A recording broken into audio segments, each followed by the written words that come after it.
কি দিন আসলো, কেউ শপিং এ যাবে সেটা কারো সহ্য হচ্ছে না। টুপ্পু সাহেব তিনি অসুস্থতার কথা বলে লন্ডনে গিয়েছেন চিকিৎসা নিতে, কিন্তু সেখানে গিয়ে তিনি শপিং এ ব্যস্ত।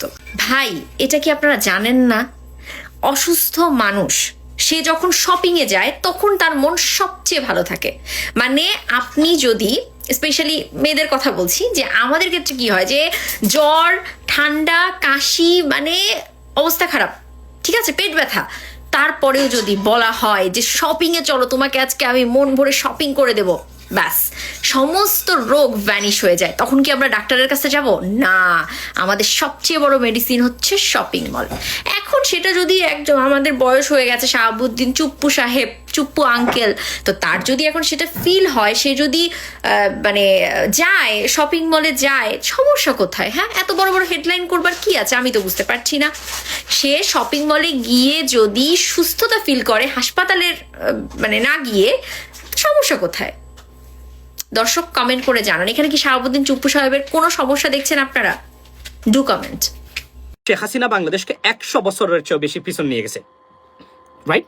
এবং শেখ হাসিনা যে কি ক্ষতি করে গেছে বাংলাদেশের, সেটা যদি কেউ মানে কার যদি জ্ঞান থাকে এবং সে যদি একটু খেয়াল করে, সে সারা জীবন কান্নাকাটি করবে। ওয়াই? আজকে আপনারা দেখেন, আজকে 54 বছর পরে এসে মানে এই যে ডিজিটালাইজেশন, বিগত 25 বছরে টোটাল ডিজিটালাইজেশনটা ঘটেছে, পার্টিকুলারলি 20 বছরের ভিতরে। আপনি কল্পনা করেন 25 বছর আগে কি ফোন আপনি চালাইতেন? 20 বছর আগে আপনি মনে আছে? আমি প্রথম ফোন কিনি 1999-এ, নোকিয়া ফোন কিনেছিলাম। গ্রামীণ ফোনের এই নাম্বারটা এখন আমাদের দখলে আছে, 0171 এর নাম্বারটা এখন আমার কাছে আছে। এটা আমার কেনা নাম্বার, এটা আমি নিয়েছিলাম। একটেলের নাম্বারটা আমার কাছে আছে, যেটা তখনকার সময়, এটা ওইসব পরে নিয়েছিলাম। সেই সময় থেকে আজকে পর্যন্ত সম্পূর্ণ ঘটনা ঘটেছে, ইন্টারনেটের ব্যাপ্তি ঘটেছে, সারা পৃথিবী এগিয়ে গেছে। এই সময়ের ভিতরেই আমরা এআই থেকে শুরু করে প্রত্যেকটা জিনিস আমরা দেখেছি, এবং প্রত্যেকটা জিনিসের যে ফ্লারিশিং বা এটা সবকিছু ঘটেছে এই সময়ের ভিতরে। আপনার এই যে মানে transformation of digital age and civilization যদি বলেন, in terms of technological advancement, everything, I mean honestly speaking, took place during that time, ladies and gentlemen. So আপনি কল্পনা করেন এই সময়ে আমাদের গুণগত বাংলাদেশকে রক্ষার জন্য কোনো কিছু করা হয়নি। পার্টিকুলারলি মিলিটারি ক্যাপাবিলিটির কথা যদি আমি বলি, আপনি দেখেন শেখ হাসিনা, আমরা বর্তমানে সবচেয়ে বড় শত্রু আমাদের ভারত, মানে ভারতীয় পলিসি সবচেয়ে বড় শত্রু। একটু আগে আমি এই কথাটাই বলছিলাম। এই দেশকে মোকাবেলা করার জন্য বিন্দু মাত্র একটা পয়সাও খরচ করেনি তারা, বরং বাংলাদেশের সেনাবাহিনী যে বলিয়ান ছিল, সেটাকে মানে আপনার সাইকোলজিক্যালি ডিমোরালাইজ করে তাদেরকে মোটামুটি 50% ক্যাপাবিলিটি এবং তাদের এটাকে ধ্বংস করে দেওয়া হয়েছে। এদেরকে দুর্নীতিগ্রস্ত করে বিভিন্ন ধরনের লোভ লালসা দেখিয়ে, এটা তাদের মানে আপনার ন্যাশনাল পলিসি ছিল। ভারত এই কাজটা করেছে, অথচ বন্ধুর আচরণ করে, বন্ধু সেজে। শেখ হাসিনার বন্ধু ছিল সরকারের, মানে ভারত। সেই সময় আমাদের কোমর ভেঙ্গে দেওয়া, মেরুদণ্ড ভেঙ্গে দেওয়ার মতো যত ধরনের কাজ এই বিগত 25-20 বছরে মানে ভারত আমাদের করেছে। বিগত আপনি শেখ মুজিবুর রহমান, বঙ্গবন্ধু শেখ মুজিবুর রহমান সাহেব এবং শহীদ প্রেসিডেন্ট জিয়া রহমান, ওনাদেরকে তো হত্যা করেছে ভারত। এটা আপনি কেন হত্যা করেছে? যদি আপনি বলবেন যে বিপদগামী সেনা, আপনি কি মনে করেন ভারতের কোনো প্রয়োজন নাই? অফকোর্স আছে। আমি মনে করি এই ব্যক্তি পাওয়ারফুল হবে, উনি যে ক্ষমতা আসছিলেন, ভবিষ্যতে তারা যেহেতু মানে মার্কিন মানে ভারতীয় সৈন্য মানে বাংলাদেশ থেকে উনি বিতরণ করেছিলেন, এটা কিন্তু একটা ভালো কাজ করেছিলেন। এটা হতে পারে, আমি বলছি না, এটা হতে পারে, এবং আমি বিশ্বাস করবো না এটা হয় নাই।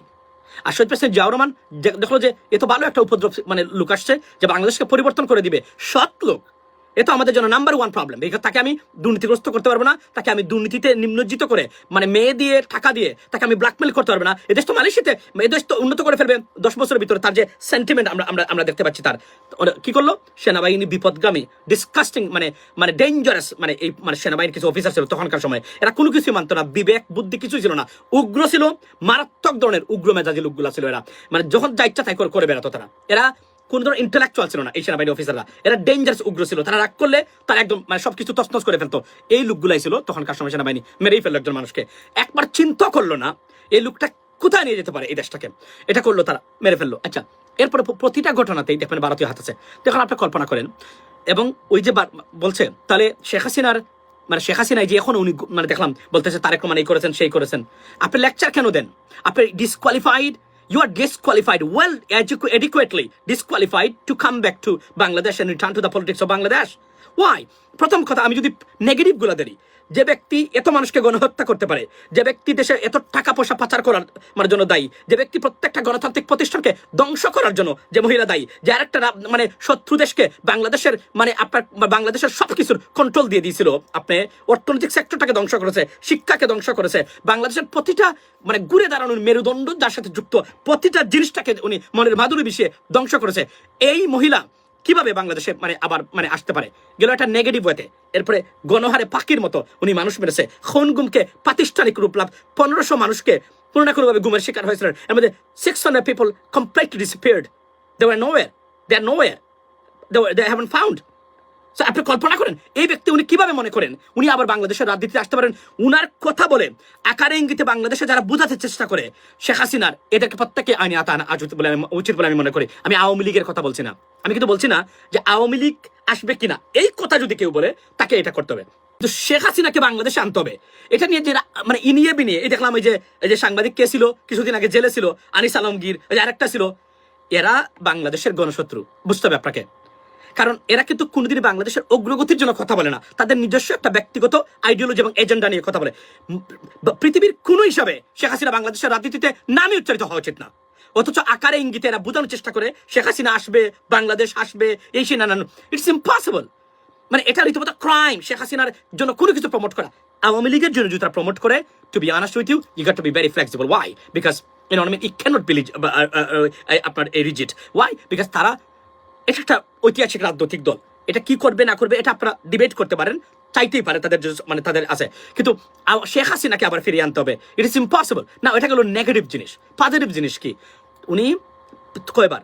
3 বার 4 বার, 4 বারের প্রধানমন্ত্রী লিগালি, মানে আপনি ভোট চুরির মাধ্যমে হোক প্রধানমন্ত্রী ছিল, আপনি 4 বারের প্রধানমন্ত্রী হয়েছেন, আপনি বাংলাদেশে যাই করেছেন, আপনি আর কি আশা করতে পারেন? আপনি তো 4 বারের প্রধানমন্ত্রী যে ব্যক্তি হয়ে যায়, তার আর প্রধানমন্ত্রী বা দেশের নেতৃত্ব দেওয়ার কোনো যোগ্যতা থাকে না। ইউ ডান, আপনি হতে পারেন না, আপনি মোরালি এথিক্যালি আপনি ক্লেম করতে পারেন না যে আপনি আবার প্রধানমন্ত্রী হবেন বাংলাদেশের। লেডিস এন্ড জেন্টলম্যান, এটাই হলো আমার বক্তব্য এই জায়গাতে। উনি কোনোভাবে বলতে পারে না যে উনি আবার প্রধানমন্ত্রী হতে পারে বা হওয়ার ইচ্ছা বা আশা উনি পূরণ করতে পারে, কেননা she should be forgotten, honestly speaking. কোনোভাবেই যেন তাকে আকারে ইঙ্গিতে বোঝানোর চেষ্টা করা শেখ হাসিনা আসবে, বাংলাদেশ কাঁদবে, আসবে, ইটস এ ক্রাইম। যে ব্যক্তি মানবতা বিরোধী অপরাধে জাতিসংঘের তদন্তের মাধ্যমে প্রমাণিত, এই তদন্ত পৃথিবীর কোন সংস্থা এটাকে কোনোভাবেই আন্ডার এস্টিমেট বা এটাকে ভুল প্রমাণিত করার সুযোগই নেই। সেই জায়গাতে এই মহিলা কিভাবে আবার মানে আসে, ওনার কথাই আসে কিভাবে, কেন আসে জানেন? এই যেগুলো ঘুরে ফিরে বললাম না, ওই একটা মানে প্রেসক্রিপশন আছে এই জন্য। সো আমার বক্তব্য এই জায়গাতে উনি আসতে পারবে না, উনাকে কেউ মানবে না কখনো, ওনার দরকারও নাই। 17 বছর একটানা ক্ষমতায় ছিলেন, যে ব্যক্তি একটা প্রতিষ্ঠান দাঁড় করাতে পারে না বাংলাদেশ